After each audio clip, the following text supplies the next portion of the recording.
mga kauni, for today's vlog nga guys, ituturo ko naman sa inyo is paano may edit yung ating in-schedule post. Kunwari mali yung nailagay nyong description or mali yung photo na nailagay nyo dun sa schedule post dito sa ating Facebook. Hindi siya nakikita guys sa manage post. So ngayon guys, wala na yan dyan kasi na parang nung nag-update si Meta is naiba na siya. Gagawin nyo guys, pumunta tayo dito sa professional dashboard natin.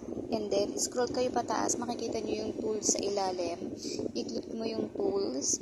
And then, hanapin nyo yung calendar. So, dyan sa calendar, dyan natin mai-edit yung in-schedule post natin na gusto nating baguhin. So, nasa ibaba yan. Ayan guys. So, tingnan nyo yung date. Kung kailan nyo pinost yun.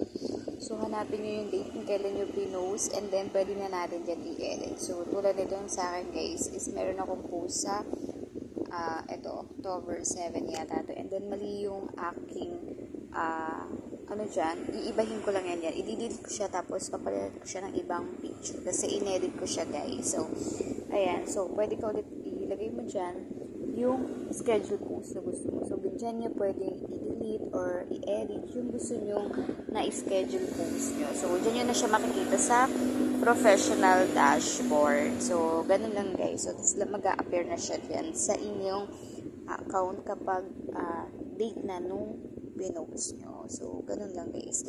Iniba na siya. So, sa professional dashboard, sa tools nyo na siya makikita. And then, hanapin nyo yung calendar. After nun, dun nyo na pwede i-edit yung inyong photo. So, yun lang guys. Thank you for watching.